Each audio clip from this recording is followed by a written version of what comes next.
गिबियावनो बयखौबो गोदान आपडेट इउट्यूब चेनेलखौ नायगिरि नोंथांमोनखौ बरायग्रोना लाबाय। दिनै आं नोंथांमोननो मोनसे गोनां भिडिअ लाबोदों। नोंथांमोना नैबे भिडिअखौ नायबानो जाबाय। दिनै भिडिअआ मानि सायाव जागोन नोंथांमोना थाम्बनेल एबा टाइटेलाव नायनानै एसेब्लाबो हमनानै मोनखादों जानो हागौ। आं दिनै नोंथांमोननो खोन्थागोन जोङो इन्डियान पस्ट पेमेन्ट बेंकखौ जोङो गावबागावनि मबाइलाव माबोरै खुलिना लानो हायो। आं नोंथांमोननो बेखौ खोन्थाया, एकाउन्टखौ माबोरै खुलियो बेखौ खोन्थाया। आं सिगांनो नोंथांमोननो बे भिडिअखौ बानायना होखांबाय। आं दिनै नोंथांमोनजों बे रिलेटेड जोङो बे इन्डियान पस्ट पेमेन्ट बेंकनि रिलेटेड एपआव जोङो माबोरै अपेन खालामना लागोन बेखौ आं नोंथांमोननो खोन्थागोन। दा दङ आंनि खाथियाव एटिएम कार्डबो। सिगांनो आं एप्लाइ खालामनाय भिडिअखौ नोंथांमोननो खोन्थाखाबाय। बिनिफ्राय आं दा नोंथांमोननो बिनि एप्सआव नोंथांमोननो खुलिनानै खोन्थागोन। जायफ्रा बिनि एप्सखौ मोनाखै नोंथांमोना सिगांनि भिडिअ नायबा मोनगोन। बिनिफ्राय नोंथांमोना दाबो मिथिसिगोन बबे एप्सआव खुलिगोन। नोंथांमोना नैबे भिडिअखौ नायबानो जाबाय। अब्ला भिडिअखौ जागायलांबाय थानोसै, नोंथांमोना नायबानो जाबाय। आरो जायफ्रा गोदान आपडेट इउट्यूब चेनेलाव दिनैसो फार्स्ट टाइम नोंथांमोना चेनेलखौ नायदों, भिजिट खालामदों, नोंथांमोना अननानै चेनेलखौ साबस्क्राइब खालामनानै होबानो जाबाय।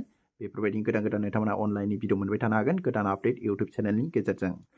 आरो नोंथांमोना भिडिअखौ जागायनायनि सिगां लाइक होदो। बिनिफ्राय नोंथांमोना माबाफोर बुजियाखैब्ला नोंथांमोना कमेन्ट बक्सआव कमेन्ट खालामनानै खोन्थाहरबानो जाबाय। अब्ला आङो नोंथांमोननो खोन्थानोसै। जों फार्स्टआव बेखौ प्ले स्ट'राव अपेन खालामना लानांगोन। बिनिफ्राय आङो प्ले स्ट'रखौ अपेन खालामबाय। बिनिफ्राय आङो इयाव सार्च खालामसिगोन। नोंथांमोना नायबानो जाबाय। IPPB ना सार्च खालामबानो जाबाय। अब्लानो बिनि एप्सआ फैगोन, नायबानो जाबाय। डाटाखौ अन खालामना लानो बावदों, सरि। नायबानो जाबाय। नोंथांमोना भिडिअखौ फारसेनिफ्राय नाय।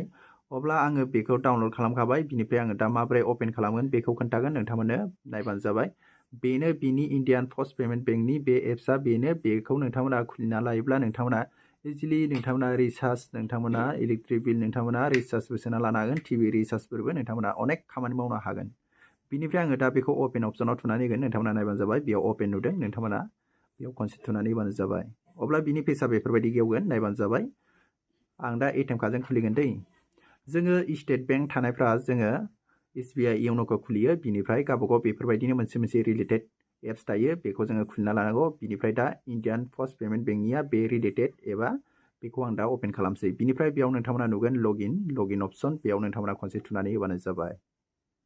अब्ला बिनि पेजआ बेफोरबायदि गेवगोन, बेयाव नायबानो जाबाय। बेयाव एकाउन्ट नाम्बारखौ होनांगौ, बिनिफ्राय बेयाव कास्टमार आइडिखौ होनांगौ, बिनिफ्राय बेयाव डेटखौ होनांगौ, बिनिफ्राय बेयाव मबाइल नाम्बारखौ होनांगौ, बिनिफ्राय रेजिस्टाराव खनसे थुनानै होनांगौ। अब्ला आं होजोबनोसै, नायबानो जाबाय।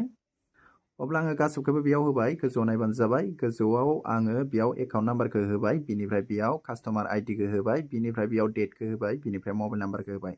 जायफोरना कास्टमार आइडिखौ मोनाखै नोंथांमोना बेयाव CIF नाम्बारखौ होबाबो जागोन। बिनिफ्राय नोंथांमोना इजिलि अपेन खालामनो हागोन। बिनिफ्राय आङो दा गासैखौबो जोब्बाय, नायबानो जाबाय। आं बेखौ एकाउन्टखौ मबाइलजोंनो एप्लाइ खालामनो हायो दै। बे इन्डियान पस्ट पेमेन्ट बेंकखौ जायफ्रा एप्लाइ खालामनो मबाइलजोंनो हायो। आं सिगांनो नोंथांमोननो भिडिअ बानायनानै होखांबाय। जोङो बेयाव कम्पिउटारफोराव थांनो गोनां गैया, बेंकआव थांनो गोनां गैया। जोङो अनलाइन गावबागावनि मबाइलजोंनो हायो। बिनिफ्राय दा रेजिस्टाराव थुनानै होबानो जाबाय। बेयाव नुगोन गाहायाव रेजिस्टार, बेयाव खनसे थुदो। बिनिफ्राय बिनि पेजआ बेफोरबायदि गेवगोन। बेयाव नोंथांमोना पिन दोननांगौ, नायबानो जाबाय। मोनब्रै दोननांगौ, 1 2 3 4। नोंथांमोना मोनब्रै पिन दोननांगौ, गोसोबायदि नोंथाङा गोसोआव थानाय बायदि बे पिनखौ दोननांगौ। बे पिनखौ मानो दोनो होननानै बुङोब्ला नोंथाङा जेब्ला बे एप्सखौ अपेन खालामगोन, नोंथाङा सोरनोबा बेंक एकाउन्टआव फैसा सोनोबा, नोंथाङा रिचार्ज सोनोबा नैबेखौ पिनखौ खुलिनानै नोंथाङा सोनांगोन। अब्ला आं बेयाव दोननोसै, एम पिन दोननोसै बेयाव। अब्ला आङो थुनोसै 1425। बिनिफ्राय बेयावबो गाहायाव दङ रि इन्टार एम पिन, बेखौबो बिदिनो सेम टु सेम नोंथाङा थुनानै होबानो जाबाय। अब्ला आं बेखौबो सेम टु सेम थुनोसै। अब्ला बेखौ थुखांनायनि उनाव नोंथाङा गाहायाव ओंखारगोन सेट एम पिन। बे सेट एम पिनखौ नोंथांमोना खनसे थुनानै होबानो जाबाय।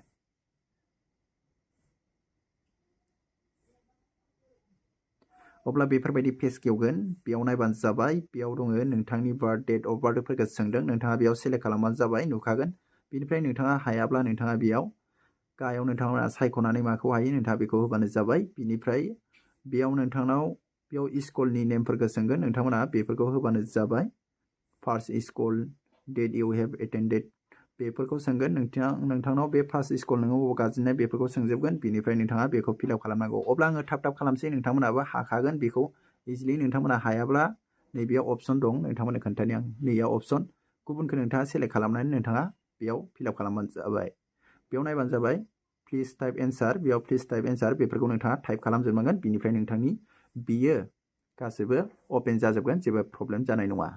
अब्ला आङो गासैखौबो बेयाव आं फिलआप खालामग्रोनोसै बिनिफ्राय नायबानो जाबाय बेयाव दङ एड सिकिउरिटि कुइसन बेखौ आं गासैखौबो बेयाव फिलआप खालामजोब्बाय बिनिफ्राय मोनसेबो बाखि गैला बिनिफ्राय गाहायाव नुदों साबमिट बे साबमिट बाटनाव खनसे थुनानै होबानो जाबाय अब्ला आङो थुनोसै बारा गोबाव खालामलांला भिडिअखौ नोंथांमोना नायबानो जाबाय बेफोरबायदिनो नोंथांमोना बेयाव जेखौ बिदों नोंथांमोना बेखौ फिलआप खालामबानो जाबाय आरो नोंथाङा हायाबाबो नोंथाङा जिखुनु नोंथाङा थुबाबो बेयाव गेवगोन अनलि बेयाव नेमफ्राल' सेम जाना आलादा आलादा जानांगोन अब्ला आङो बेयाव साबमिटआव थुनानै होनोसै अब्ला नायलांबाय थादो भिडिअखौ नायजोब फारसेनिफ्राय बिनिफ्राय जायफ्रा गोदान साबस्क्राइब खालामनानै होबानो जाबाय बिनिफ्राय बेफोरबायदि पेज गेवगोन बेयाव नोंथांमोना एलाउआव थुनानै होबानो जाबाय बिनिफ्राय नायबानो जाबाय बे पिनखौ इयाव OTP नाम्बार फैगोन बे OTP नाम्बारखौ नोंथाङा होनांगौ दै अट'मेटिक जाखागोन नै अब्लाना साक्सेसफुल जाबाय नोंथांमोना नायनो हागोन